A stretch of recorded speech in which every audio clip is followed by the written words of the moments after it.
that was sweet. Let me take a moment to share my top five. Coming in, to me, I always go to my Uncle Larry and Aunt Sandy, and we have Jello in the shape of the Americas, and it's like a Jello mold, and it's in the shape of the United States. So you get to like eat Florida or like eat New York, and like it's Jello, and it tastes really good. I don't know if they like, buy the organic stuff or like they make it, but it's I've got that one. Number four, I've got hard to find an image for this one, but corn casserole, kind of like green bean casserole bowl, but more sweeter. I've always been more partial to corn than to the green beans. So Yeah, I don't know how I forgot that. yeah. That reminds me of, we'll give it an honorable mention. Cheesy corn. I don't know. Oh, I am kicking myself for not putting that on the list. damn, cheesy corn. Got to remember that one.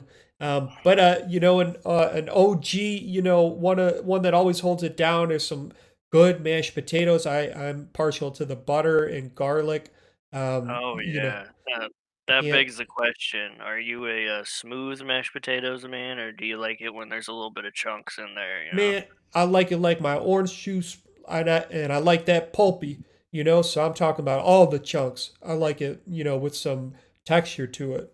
Same here. Like especially if whoever's making it gets just a little bit of the skin in there as well. Yeah, yeah. Just a little bit of skin, little sprinkle on top. That brings me to turkey because I am a meat man and I love enjoy eating. Like you're back in the Neolithic period. You know, hunting down birds and like roasting them on spits and like tearing meat off and like the drumstick. Probably my favorite. Eating just to like chew on that. Yeah, But I can't hate on that. What would you say? What's your favorite way it's prepared? Like, do you like it deep fried? Do you just like the traditional, oven? Inject it with the Cajun butter syrup, put it in the oven. I will say first is I haven't had it deep fried, so like, someday you got to hook me up with, Oh, cooking it's that. next level. You just got to make sure you do it at somebody else's house in case Oh, it explodes. It's not your problem. okay. Damn, that's some good advice right there. But yeah, I think I like it like that. However it comes out, it's always good because number one, my favorite dish of Thanksgiving. Gravy, baby. Gravy makes the world go round. Put gravy on chicken, put gravy on mashed potatoes, you put gravy on anything. And I think that gravy, is like this salvatory, sensation. It just like erupts. And I think it's really, really delicious. So, No, yeah, I feel that. I didn't think about putting that on my list because not saying you're wrong or anything, but to me, that's more of like a condiment, I guess, is how I mm, look at gravy. So I didn't yeah, think to put that as like a top five dish. But yeah, I mean, you're not gonna have a Thanksgiving dinner without gravy. yeah. At least brown gravy. Maybe you get white and brown if somebody makes both. But yeah, like it's just an instant turkey, potato, just enhancer. It's like the A1 for steak, that is it to like potatoes and, chicken or turkey or whatever. I mean, I will say, like I was saying before, how I've had way too many dry ass Thanksgiving turkeys in my day. The gravy has saved Yes. several of Yes. them. I can attest as well, but I'll say I won't reveal who the cook was. Lest I Oh yeah, I mean, no, that's classified info. I'm not gonna yeah. say who made the dry ass turkeys I've Yeah, had. yeah. Sick. Well, thanks for talk about Thanksgiving, and we got a couple more coming up with Christmas and Hanukkah, so we'll come back to something like this. But let's For dive sure. in. Yeah. Let's dive into the first week. We're mixing it up, putting the transactions up at the top. So the Miami Maccabees received Clyde Mayweather and Dan Norris in exchange for Hoffenmeyer and Lindros Jr. And we had, God, our guest on last week that kind of explained everything. So, did you have any thoughts on this, Hume? Yeah, no, that was definitely when you look at who was traded, surprising. That's some high quality talent there that's being dealt, which, teams. Yeah, I mean, I fall into it too, right? When I'm playing like franchise mode on games or whatever. It's like I'm really hesitant to get rid of like high level talent, even when it would make sense, because it's just like, oh well, I already have them and they're good, so why would I trade them? But like that's also why I'm not the GM of Turku. I'm the AGM. So. But yeah, I mean, I think it's one of those things. If it works out for both teams, it works out. I'm sure both teams had solid reasons behind making the trade, and it's one of those things. Sometimes you gotta make a deal that might kind of sting a little bit, eh, when it happens. But you look back, season 2, 3 seasons down the road and go, okay, yeah, no, obviously that was the right choice, and hopefully, that for both teams it ends up being the right choice, and for the players too. Yeah, absolutely. Great perspective. So let's turn on to the next big transaction. Nicholas Hill and Jaquez King getting traded from the Centers to the Steamers. Any insight here? It's with affiliates. It's like a good, um, farm system in baseball where you if you can flip a couple because maybe you like this guy's build a lot more, or maybe somebody else is a little more active in the chat than whatever. That's how you build your franchise. At least I think how you should build it from the bottom up. You Mm, get affiliates, you bring them through the minors, you get them in your system. So you want to find the ones that you're pretty certain you can call up to the pros. That are on board, that you like their builds, like their personality, whatever. So you know, I apologize. I'm not too familiar with the two individuals in this trade, but it's one of those things where you flip affiliates to another team because you might like that affiliate a little bit more than the one you had, or you feel like, hey, we're stacked at this position, there's really not a path for you to get to the pros, so we'll give you a chance by shipping you to somebody else. mm, makes total sense.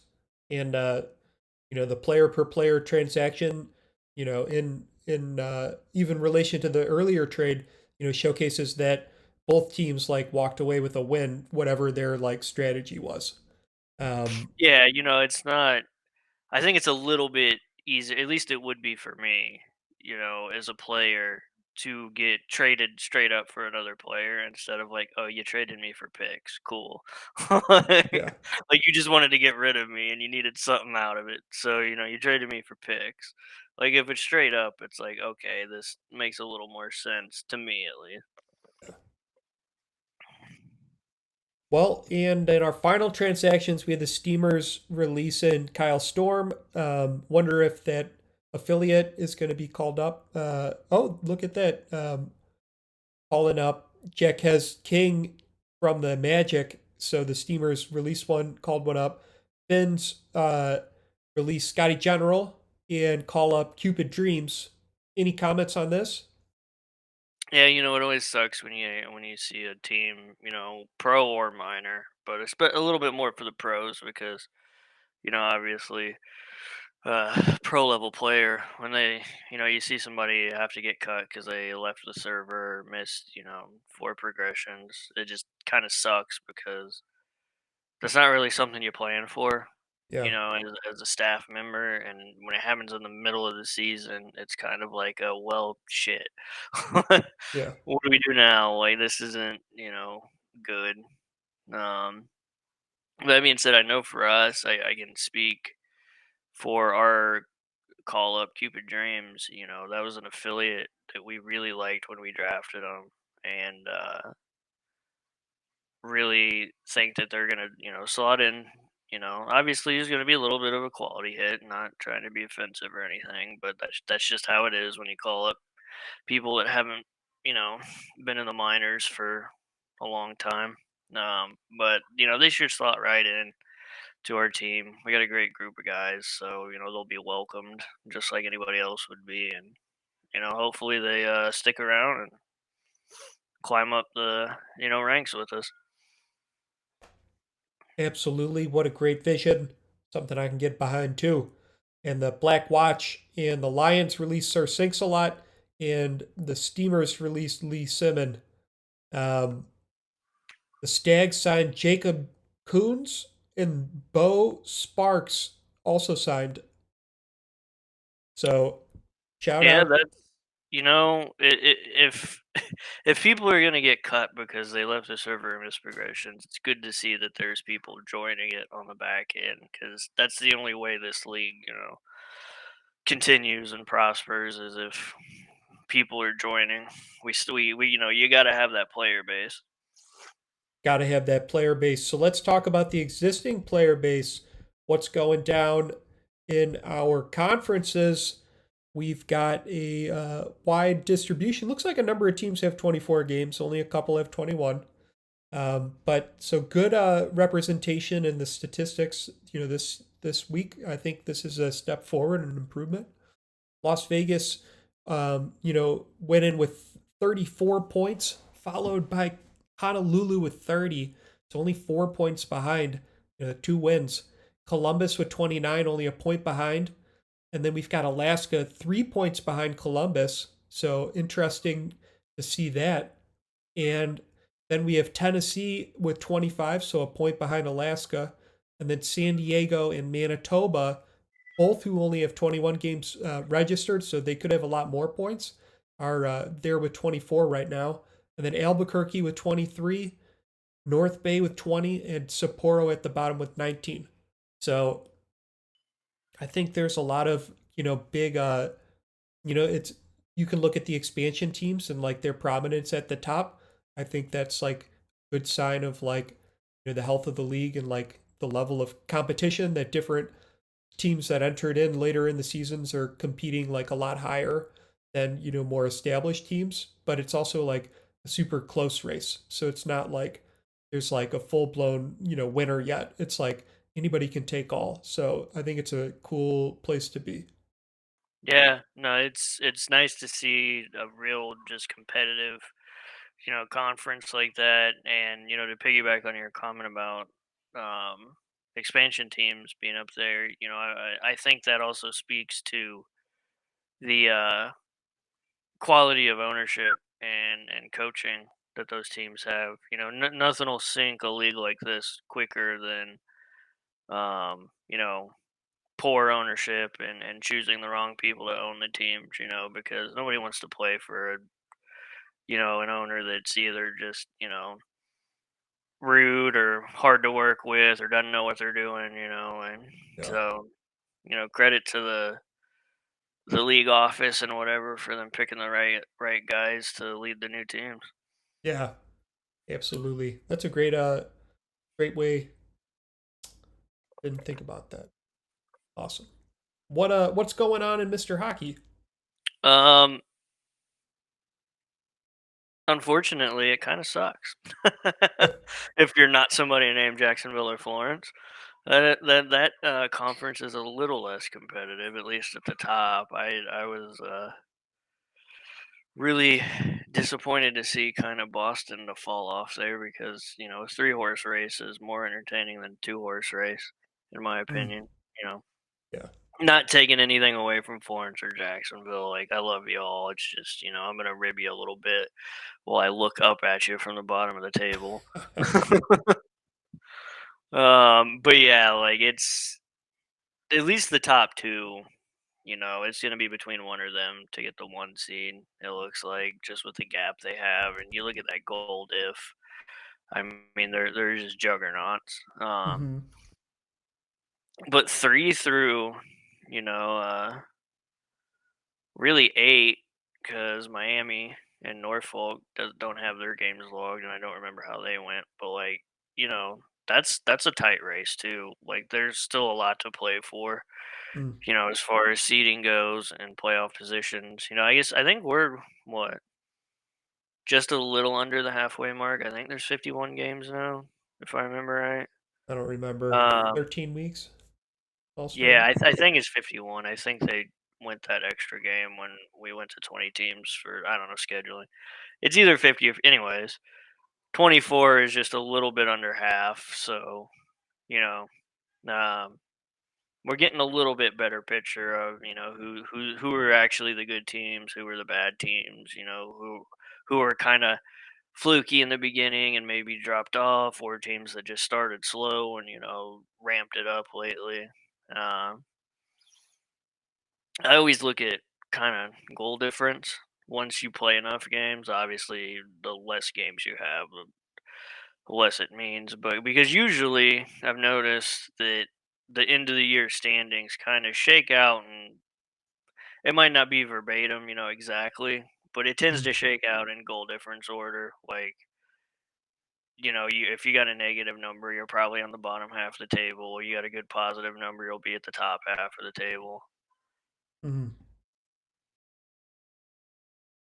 Yep, absolutely. I mean, that's just the way the cards stack and fall in this here league. So let's talk about those that stay beyond the hand and maintain their positioning competitively.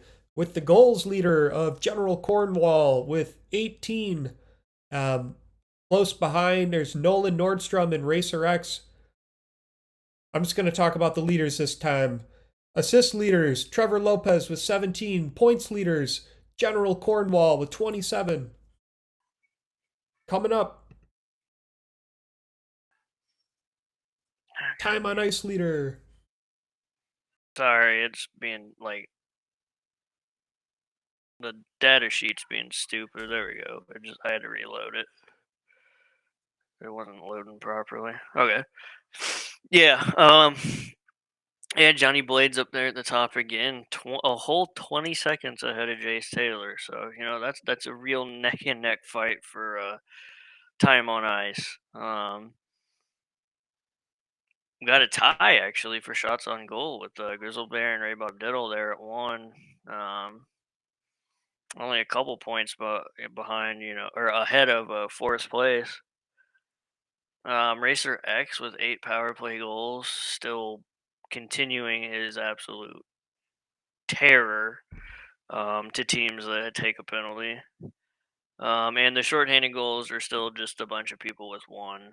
Each week that goes by and I don't see somebody with two is surprising. You'd figure somebody would have two when you got 24 games played. Hmm.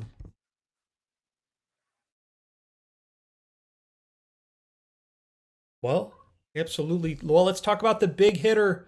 Doug Britton himself with 107 in the closest opponent has 93.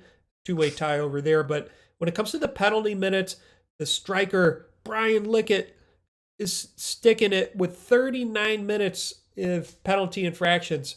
And then when a puck possession, time leader is a Wiseman, Adam Wiseman, with 43 minutes and 35 seconds. But let me tell you, the plus minus, one of the most important stats, Robert Garrett Jr. with a plus minus of 26. Yeah, moving down the columns here to save leaders. Duncan's still in the lead by a ever increasing margin. It seems week to week with 639 saves. Save percentage leaders, probably nobody's surprise. Gerard Brody from Jacksonville. You look at the standings with just the wins and the goal differential. Obviously, he's going to be up there. Shutout leaders, Twin Screw. So Florence has one more shutout than Jacksonville. Um, Goals against average, Gerard Brody. Right there, 1.73. If you score 2 goals against Jacksonville, you are doing above average, which is kind of insane. Damn, there it is.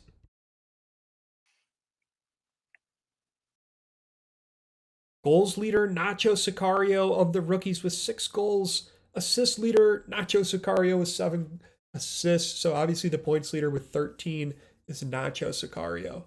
Um, Yeah, he's just having a monster season for a rookie. I mean, hats off to him as a former co-rookie of the year winner. That's just a fun thing to do, to come in and immediately contribute. And you only get one shot at getting the rookie of the year award, so you know you got to go out there and grab it. yes. Well, Hume, that was what a grateful episode that was. And I appreciate everybody that's stuck around and watched through and continued to subscribe to our series here. Um, Hume, you got any closing words for us? Just gonna wish a happy Thanksgiving to everybody that celebrates it. I guess our Canadian friends already did that a month ago, if I remember right. Um, don't cut yourself with the knife slicing up the turkey. Make sure that that one crazy uncle doesn't have too many beers, and just have a nice Thanksgiving. Absolutely. And that was Rinkside.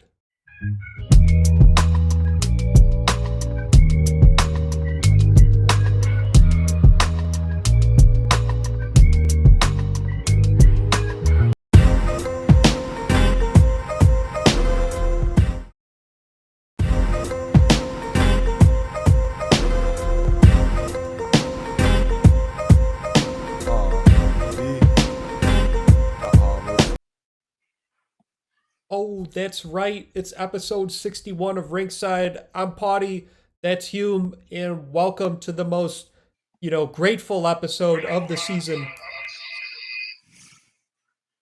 And Hume, what's going on? Not much, man. Just getting ready for a couple days off work later this week. Thanksgiving holiday. Oh, yeah, absolutely. Can't wait for that. Thanksgiving, what a wonderful time of the year for everyone to come together and celebrate something of sharing and experience that is profound. And I think it's a really cool, thing to take part of. Um, speaking of Thanksgiving, I was wondering what might be your top five dishes to have on the day of, Hume. All right, yeah,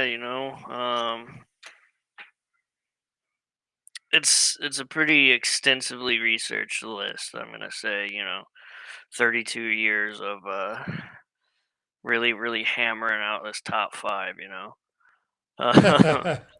Uh, Coming in at five is one that's probably gonna surprise a lot of people because it's just commonly looked at as like the centerpiece of your Thanksgiving dinner, but I've never really enjoyed it as much as I enjoy the other things, probably because it's really easy to mess up and make just unbearably dry, and that's turkey.